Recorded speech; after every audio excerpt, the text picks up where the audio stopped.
habíamos hablado la semana pasada acerca de la siguiente santa convocación que había a Yom Teruah, al día del toque de las trompetas, la cual es el día del perdón, Yom Kippur. Eh, ustedes, hay algunos hermanos nuevos acá. Entiendo que hay personas que nunca han guardado Yom Kippur, de los que están aquí presentes. Les digo que van a entrar en una dimensión espiritual hermosa, van a vivir algo único, aquellos que no lo han vivido todavía, porque esto sí es una conexión muy profunda con las raíces de nuestra fe. Va a ser un evento muy, muy importante, como les digo, para todos ustedes, y básicamente porque a mí me gusta recalcar esto. Yom Kippur, el Día del Perdón, es el día más sagrado de nuestra liturgia, ¿sí? de las santas convocaciones. No porque el resto de los días no sean importantes, no porque Pesaj, Shavuot, o sea, la Pascua, el Día de las Primicias, Pentecostés no sean importantes, sino porque Yom Kippur está establecido en la Torá, está establecido en las Escrituras, como el día más solemne. Y de hecho, Yom Kippur, si ustedes tienen la oportunidad de leerlo, leer, por ejemplo, lo que aparece en Levítico, van a ver que el incumplimiento voluntario de Yom Kippur conlleva la pena de caret, de ser cortado del pueblo de Israel. Y nosotros, los que más viejos acá, Karina, por ejemplo, Emiliano, Ximena, Andrea, por supuesto, sabe de cierto personaje que fue cortado de nuestra presencia, una persona que se decía pastor, y sin embargo, no solamente que trabajaba en Yom Kippur, que hacía negocios, sino que comía y hacía todo lo que no se debía hacer. Y fue cortado. Esto viene ocurriendo desde que el Señor instaló esto.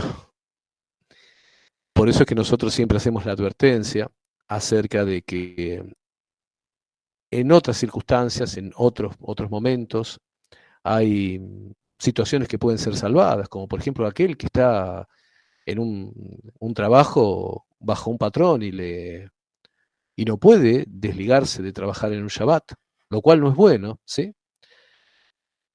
Pero hay personas que tienen que mantener una familia, tienen que sostener un hogar y se ven obligados, se ven culminados a esa situación.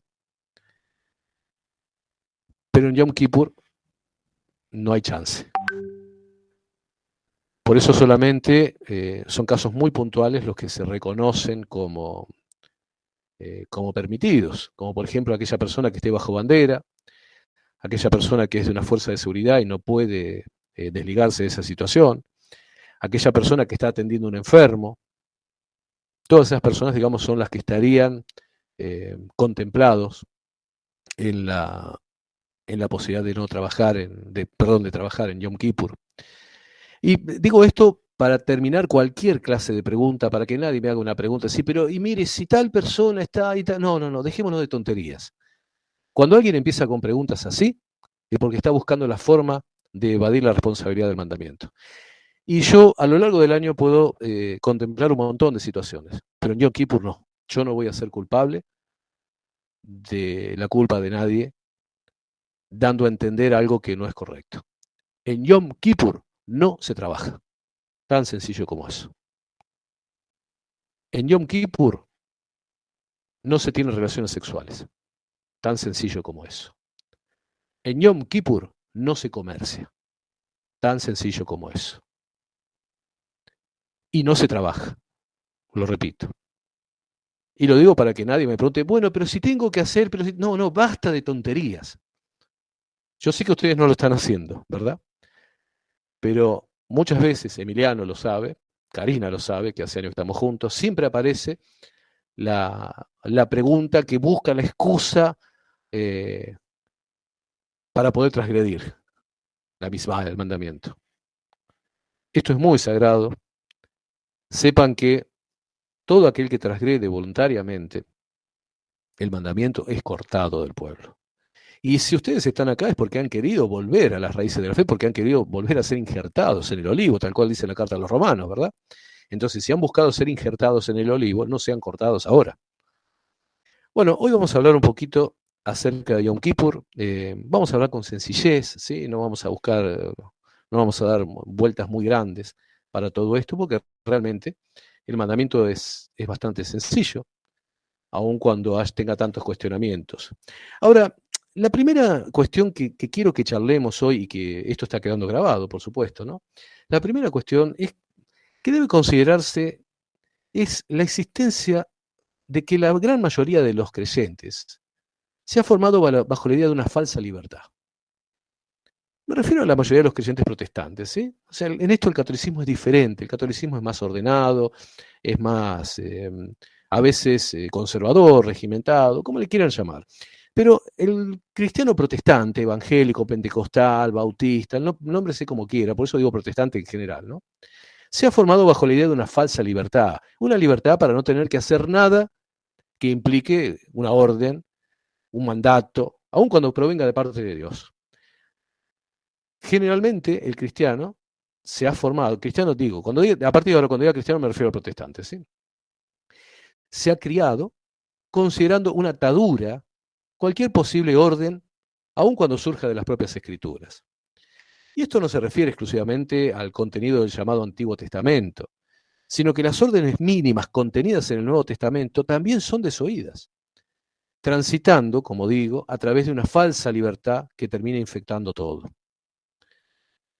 Yo no sé si realmente todos los protestantes son conscientes de esto que hacen, pero si no son conscientes es bueno que empiecen a hacerlo, porque ni aún las sencillas órdenes, repito, del Nuevo Testamento están cumpliendo, basados en esta falsa libertad, en esta falsa, sí, no me sale otra palabra, falsa libertad que supuestamente Jesús les ha dado. Y yo les digo que en otros tiempos, los más viejos, Elvio quizás puede reconocer esto que estoy diciendo, Carlos también, Karina. En otros tiempos, los protestantes observaban muchos de los mandamientos y lo hacían sin ninguna inquietud. Pero hoy ni siquiera mandamientos tan sencillos como los contenidos en el Nuevo Testamento están cumpliendo. Y ustedes piensen, por ejemplo, en Hechos capítulo 15, versículos 19-20, ¿sí? Dice, por lo cual yo juzgo que no se inquieta a los gentiles que se convierten a Dios, sino que se les escriba que se aparten de las contaminaciones de los ídolos, de fornicación, de ahogado y de sangre. Bueno, hace años el cumplimiento de estos mandatos era realmente cumplido por todo el mundo protestante. Y hoy observen ustedes que, por ejemplo, las comidas con sangre en Latinoamérica son disfrutadas por la mayoría de los llamados cristianos sin miramientos.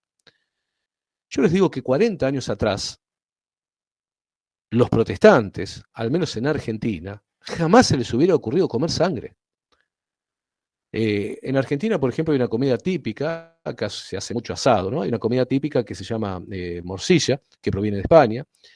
Sé que por ahí en Latinoamérica, en otros países, hay algo que se llama sangrita. Hay muchas comidas que se hacen con sangre, pero años atrás, 40 años atrás, a ningún cristiano protestante se le habría ocurrido comer algo de eso. Hoy por hoy, lo he comprobado, lo que estoy diciendo, hoy por hoy, llegarán hasta un 10 o un 15% de las personas miembros de las iglesias que guardan eso. Hoy creen que la libertad absoluta que han asumido en sus vidas religiosas se extiende también a eso. Y esto lo he hablado con pastores evangélicos, pastores protestantes, y me lo confirman, lo aceptan y dicen que es cierto.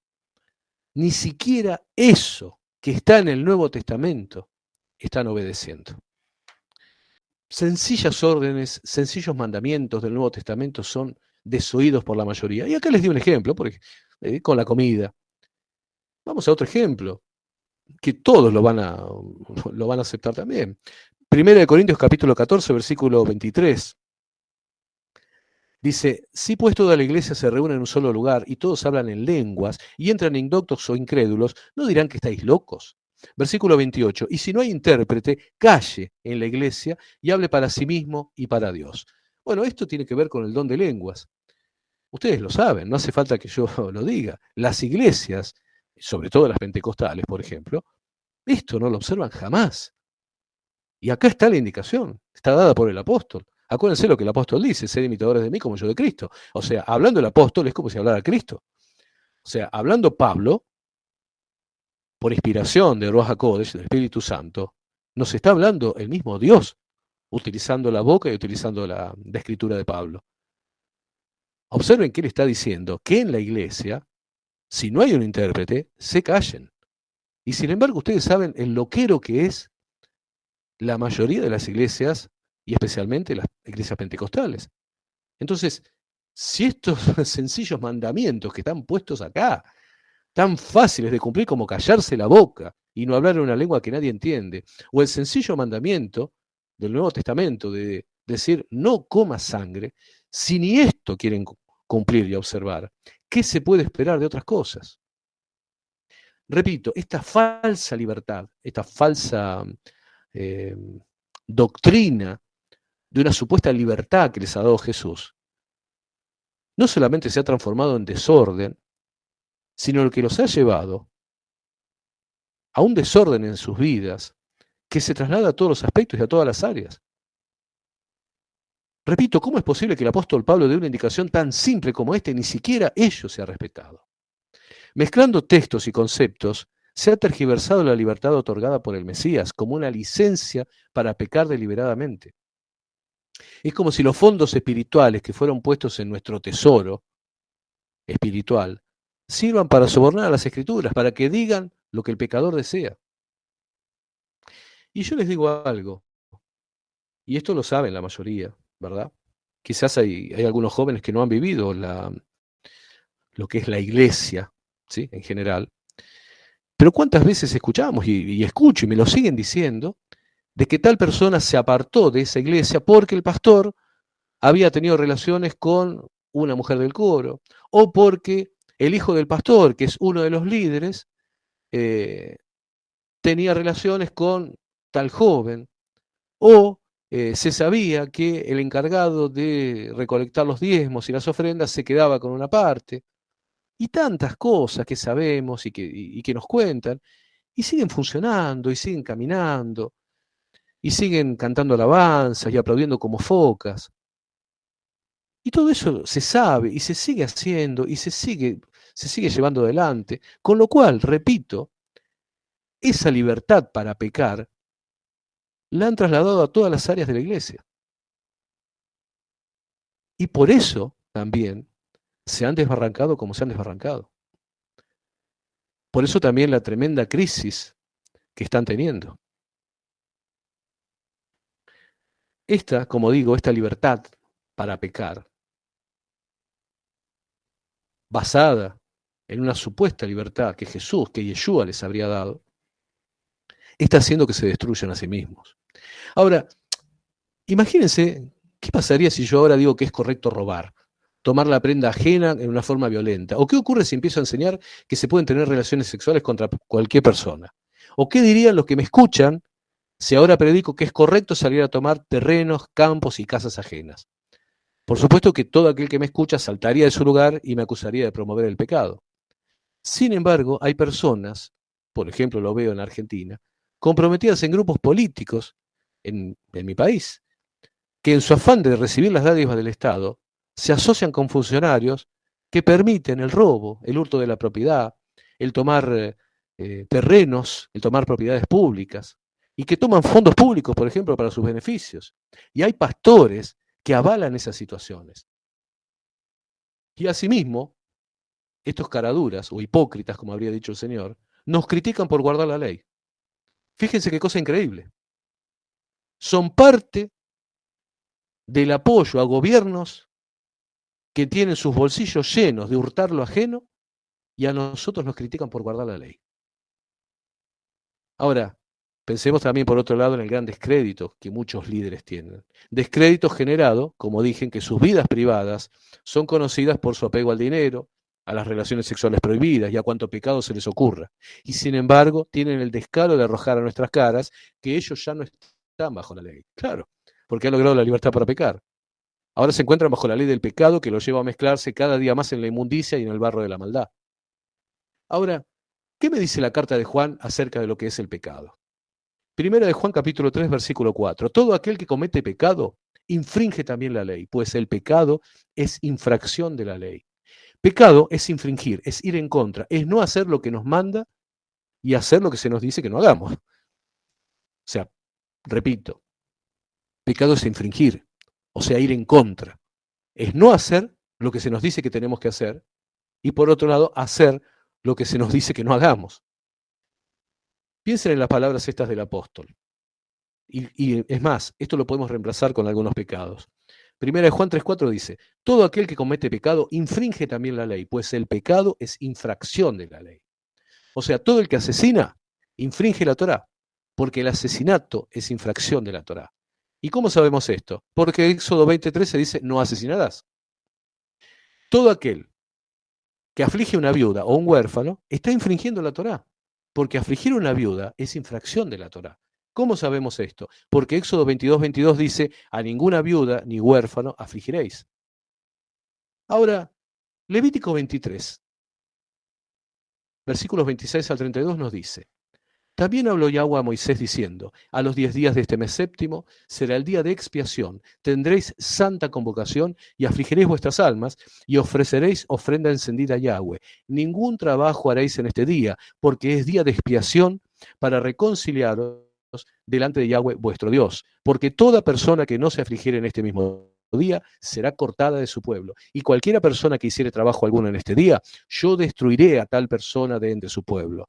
Ningún trabajo haréis, estatuto perpetuo es por vuestras generaciones, en donde quiera que habitéis. Día de reposo será a vosotros, y afligiréis vuestras almas, comenzando a los 9 días del mes en la tarde, de tarde a tarde guardaréis vuestro reposo. Ahora, ¿es esto o no un mandato de Yahweh para que se cumpla? Piensen en lo que leíamos en la carta de Juan. ¿Cómo habría dicho Juan? Habría dicho, todo aquel que no observe que a los 10 días de este mes séptimo será el día de expiación y que tendrá santa convocación y que aflige vuestra alma, infringe también la ley. Porque no observar lo que prescribe el capítulo 23 de Levítico es infringir la ley.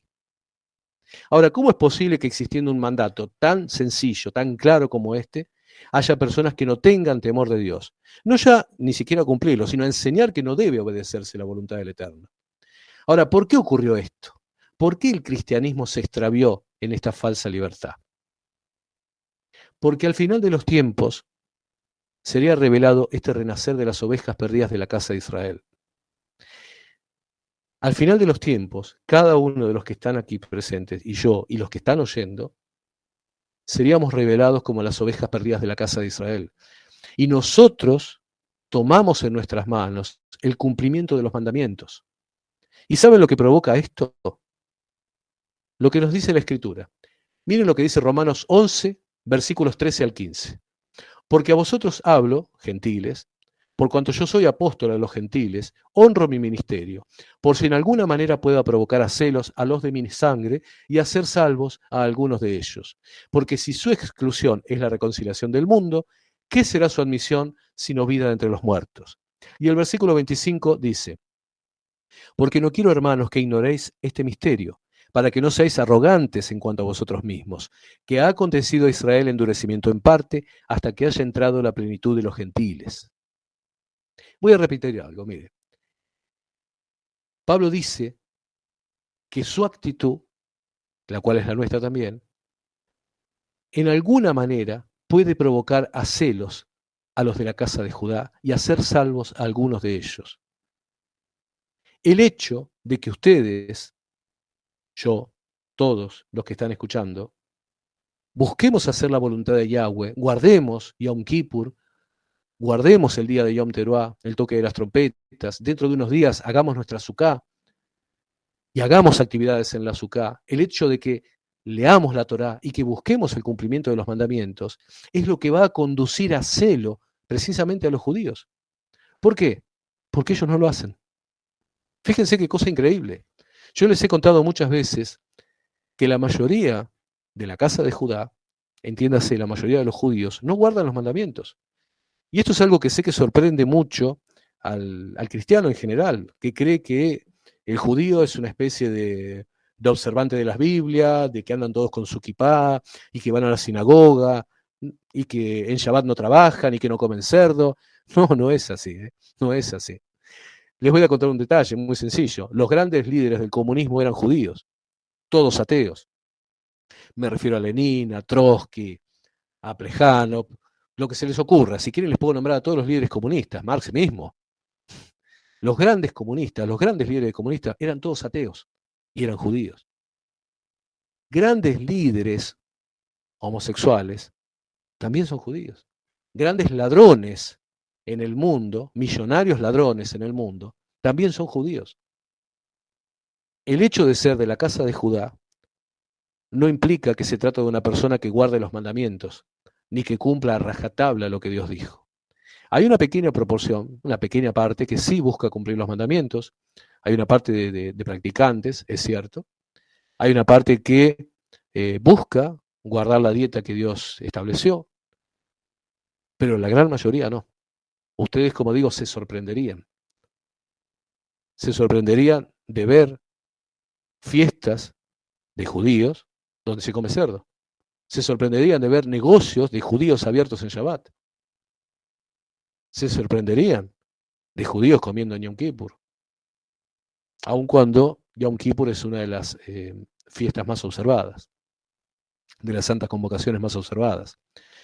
Pero hoy por hoy la casa de Judá, no solamente que no reconoce a su Mesías, que no reconoce a Yeshua, sino que tampoco guarda los mandamientos. Por eso el hecho de que nosotros, de que ustedes, como injertados en el buen olivo, como ovejas que han sido encontradas de la casa de Israel, guarden los mandamientos, es una de las cosas que va a conducir a celo a la casa de Judá. Y ese es un rol muy importante, aun cuando no sea necesario que ustedes hagan algo diferente al tema de cumplir y guardar los mandamientos. Como digo, el hecho de que el cristianismo durante muchos años no lo haya hecho fue necesario para mantener el velo sobre la casa de Judá. Pero en estos Saharit Ayamín, en estos final de los tiempos, en que el velo se está descorriendo, es precisamente cuando el cumplimiento de los mandamientos en los israelitas que están volviendo va a hacer que el celo llene a la casa de Judá. Ahora bien, volviendo a esto de Yom Kippur, es claro que este es un mandamiento que tiene que ser cumplido, pero como me ha gustado enseñar en otras ocasiones, hay que observar las circunstancias históricas, sociales y las circunstancias personales que nos rodean. Porque este mandamiento tiene cosas que se pueden hacer y cosas que no. Fíjense, por ejemplo, hay un componente que no se puede llevar a cabo, que no se puede hacer. Dice, y ofreceréis ofrenda encendida a Yahweh. Hoy no hay templo. El mismo fue destruido por los invasores en el año 70, lo que fue anunciado y dictaminado por nuestro Salvador. Él dijo que no quedaría piedra sobre piedra del templo. No era una profecía lo que él estaba haciendo, ¿eh? Él estaba dando una sentencia. Cuando Yeshua dijo que no quedaría piedra sobre piedra de eso y se sacudió el polvo del templo, él estableció la sentencia sobre ese templo. A partir de ese momento, la presencia misma de Dios de ese templo se fue. Cuando Él se va, esto se los comento, yo ya lo he explicado en otros años, cuando Él sale del templo y se sacude, y Él dice, no quedará piedra sobre piedra de este lugar, ustedes recuerdan aquel episodio, es Dios mismo que está saliendo de ese templo. Y la propia casa de Judá, nuestros paisanos judíos, reconocen que, casualmente o no, para esa época, para el año 30, ellos creen que la Shekinah, la presencia, como ellos le llaman, de Dios, se retiró del templo.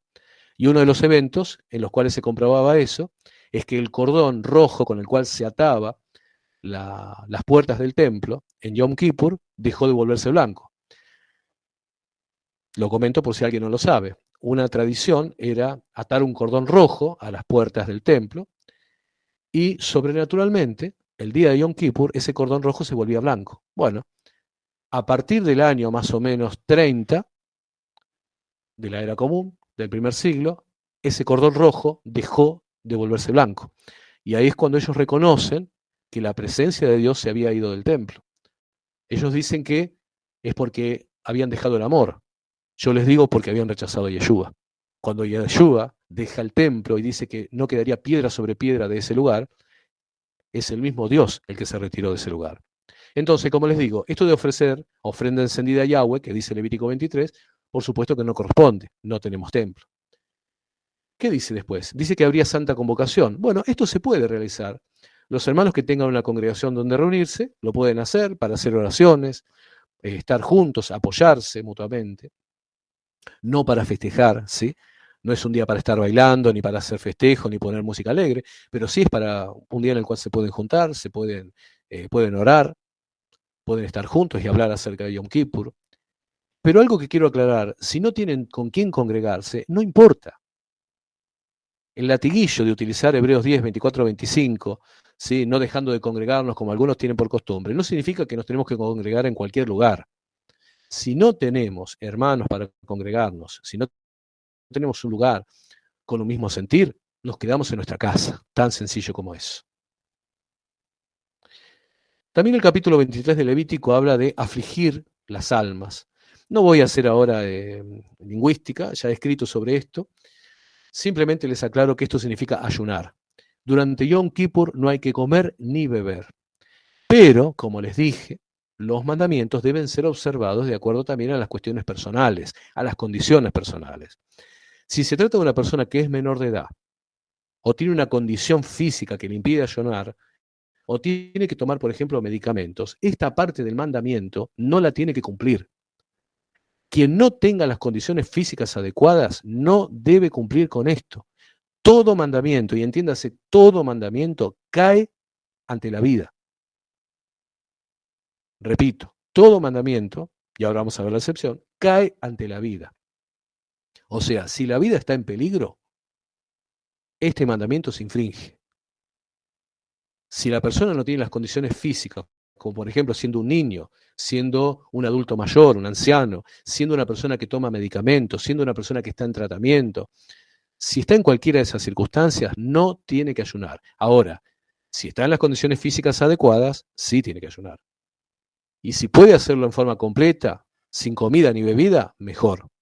Realmente se hace así, sin comer ni beber. Una cosa importante que hay que tomar en cuenta es que el día del perdón es un día de reposo, es un Shabbatot. Es un día en el cual está prohibido realizar cualquier tipo de trabajo. El mandamiento dice, ningún trabajo haréis en este día. Cualquiera persona que hiciere trabajo alguno en este día, yo destruiré a tal persona de entre su pueblo. Ningún trabajo haréis. Otra pregunta que a veces nos hacen y que he escrito sobre esto es si esto tiene que ser cumplido también acá, en Colombia, en Venezuela, en México, o es algo para Israel. No. Fíjense que dice estatuto perpetuo, o sea, eso significa que debe cumplirse siempre. Estatuto perpetuo es por vuestras generaciones, en donde quiera que habitéis. O sea, si por alguna circunstancia la persona se encuentra fuera de Israel, como la circunstancia en la que estamos nosotros, el mandamiento tiene que ser cumplido. No trabajar en Yom Kippur desde la tarde del noveno día, o sea, como les dije. ¿Por qué en la tarde del noveno día? Porque conviene comenzar antes, para estar seguro, ¿sí? No hay que comer ni beber, abstenerse de relaciones sexuales y abstenerse de cualquier tipo de celebración. Hay que hablar un poquito acerca de qué significa este día tan sagrado para nosotros. Como dije, es el día más sagrado e importante del año. Ahora, quien viene normalmente del cristianismo, sea del cristianismo evangélico, de la Iglesia Católica, eh, le cuesta por ahí entender con respecto a este día. ¿Por qué? Porque hablamos de un día especial. Por ejemplo, el mundo evangélico dice, bueno, para el Señor todos los días son importantes, son aptos para recibirlo. Eh, Le digo la verdad, un poco cansa siempre las mismas cosas, pero bueno, sabemos que son algunas de las cosas que se dicen siempre, se repiten. Como nunca consagran un día para Dios, siempre hacen algo, ¿verdad? Salen con la excusa de que para el Señor todos los días son aptos. Sin embargo, sabemos que hay días que son más importantes que otros. Personalmente, si uno le pregunta a un cristiano, podría decir que su día más importante en su historia personal, en su historia de fe, fue cuando aceptó, por ejemplo, al Señor en su corazón, o cuando el día que se bautizó, o quizás el día que contrajo matrimonio. Ahora, para nosotros, para los israelitas y para la casa de Judá que cumpla, para toda la congregación de Israel, para nuestra historia, para Yahweh, no hay un día más especial y sagrado que Yom Kippurim. Ahora, alguien puede preguntar también, tomando en cuenta que Yeshua entregó su vida en Pesaj, ¿por qué no es Pesaj el día más importante? Si en ese día le entregó su vida por mis pecados y me reconcilió en la cruz con el Padre, ¿por qué Pesaj no es el día más importante? Bueno, hay dos motivos muy importantes. En primer lugar, porque toda la Torá, los profetas, los escritos históricos y todo el llamado Nuevo Testamento y la propia existencia de nuestro pueblo marcan que el día de expiación es el día más importante, el día esperado, el sagrado, el protegido. Y en segundo lugar, porque Pesaj ya ocurrió, ya pasó, ya aconteció, ya terminó.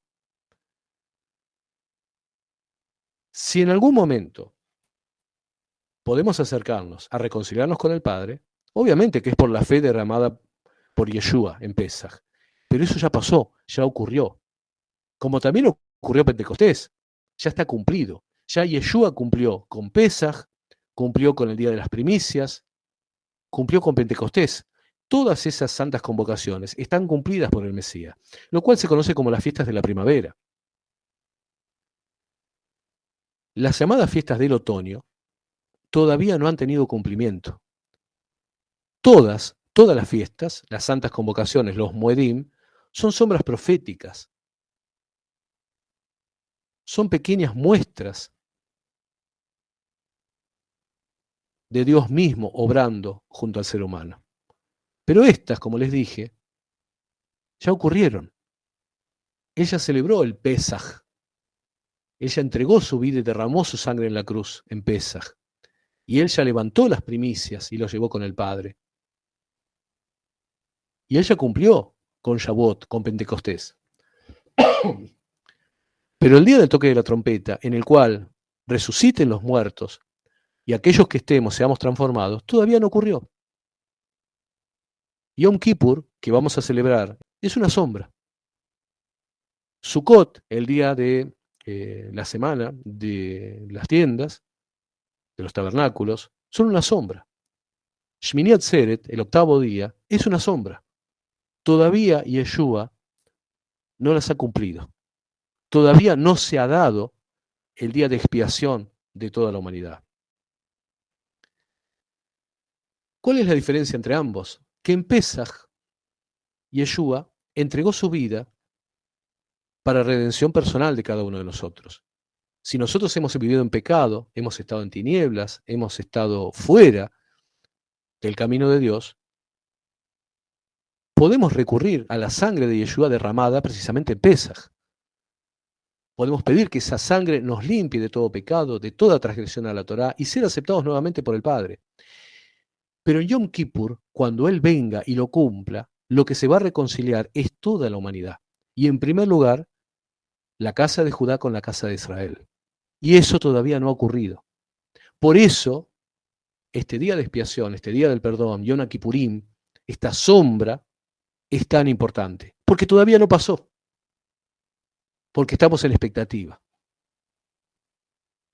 ¿Y por qué es necesario que ocurra si Yeshua ya pagó por los pecados? Sí, pero pagó por los pecados personales, por lo cual cada uno de nosotros nos podemos salvar, y todos los miembros de la humanidad.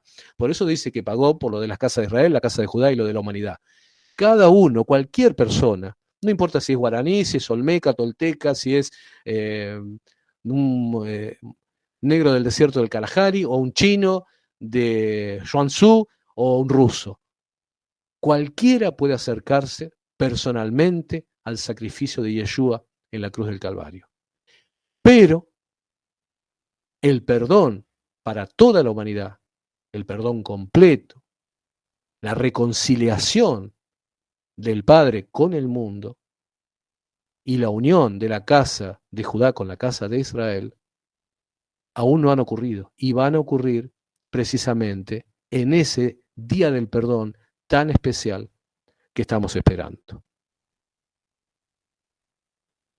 El nuevo creyente, que realiza el bautismo, identificando a Yeshua como su Señor y Salvador, rechaza al mundo, lo cual en su momento estuvo representado en Egipto. Rechaza a su anterior amo, quien es Satanás, lo cual estaba representado en el faraón. Y rechaza al pecado, lo cual estaba manifestado en los apetitos de la carne, esos a los cuales tantos quieren volver, ustedes se acuerdan. En Egipto teníamos tal cosa, disfrutábamos de esto, gratis, de balde. Muchos querían volver a los apetitos de la carne, como muchos que comienzan a caminar quieren volver atrás. Pero todos sabemos que podemos acceder a la sangre de Yeshua. Algún día se producirá esa reconciliación nacional cuando la casa de Judá y la casa de Israel vuelvan a ser unas y todos habitemos en esa tierra prometida. Tierra en la cual nosotros vamos a volver a estar precisamente cuando Yeshua haya reconciliado a toda la humanidad con el Padre a través de ese día del perdón tan especial que estamos esperando y del cual el próximo que viene es una sombra profética.